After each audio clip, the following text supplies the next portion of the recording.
Aloha Headsets, Frank here, got another review for you today. This time we're looking at the new title from Psytec Games, Crystal Rift. It tugs on the heartstrings of retro gamers, bringing grid-based dungeon crawling to the next level. So, grab your crystal swords and get ready to lose yourself to the Crystal Rift.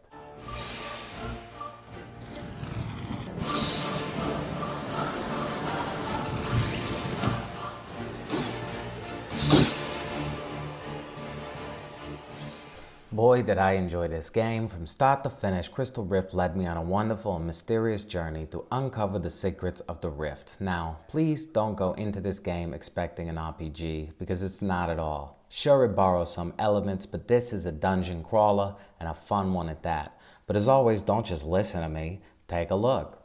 Story. The story is on you. The entire thing is told through little handwritten notes strewn around each level. I loved it. The notes start off very vague and leave you wondering exactly what it is you're reading, but as the game progresses, everything starts to come together. Truth is, you can skip these completely, and you'd honestly be just fine, but with little bits of humor sprinkled in here and there, it's one you will actually enjoy.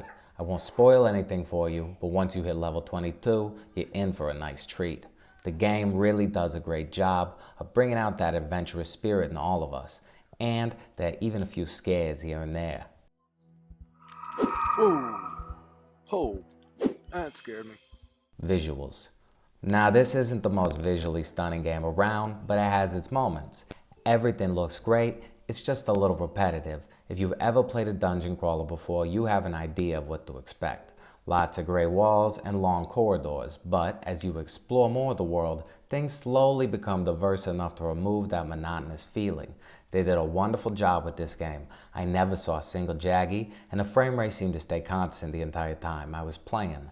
Also, the monsters look great. The character models are nothing crazy, but when you're up close to them, they really feel present. Audio. Okay.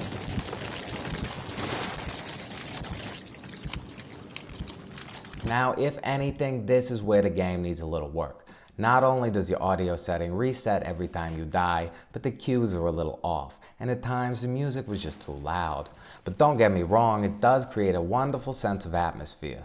The constant heartbeat mixed with eerie howls, ghastly whispers, and haunting music really pull you into the overall experience, and although it didn't feel 100% 3D, I still think it complements the gameplay nicely.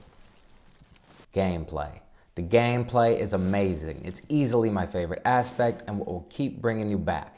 It's not difficult, but it doesn't hold your hand either. As you begin, everything seems quite simple, but as you go deeper, in a way like Dark Souls, the game can be quite unforgiving. When you die, you start over at the beginning of the level, and when you've spent the last 30 minutes passing spikes, flipping switches, and dodging bulges, only to get your face chewed off by a worm because you wanted to get there faster, you learn quickly that patience is your friend in this world. The controls are super simple too. You turn using the right analog stick or with R1 and L1 bumpers. I prefer the stick, but either way works perfectly. To move, you can either use the left analog stick or the D-pad for a more classic experience. You can also set it so wherever you look in the character goes, which is cool and a nice option, but I found myself falling into holes a lot when I was on. As you progress through the game, you move deeper into the dungeon, with each level adding from what you've learned on the previous. Typically, you're given a locked door and you must search to find the crystal key to open it. Along the way, you're going to encounter some wonderful puzzles and varied enemies. The combat is simple but entertaining. It's not extremely responsive, but it works. On the first level, you find a crystal blade, which you can swing by hitting R2, or you can charge up and attack by holding it. Although it starts as just a simple blade, as you progress further into the world, you will unlock different power-ups that you can switch out at will using the L2 buttons. Each one will prove useful in different situations, and they do a good job of making sure you switch things up a little. Like I said, the combat is simple but fun. You're mostly just running around behind enemies and stabbing them in the back. Some are more susceptible to different blades, but on the whole, you move up, swing, move back, repeat. I played on normal mode, so I was given 5 lives, and upon losing all of them, you restart. Just don't forget to save. You do this by walking over to the Medusa fountain and pressing X.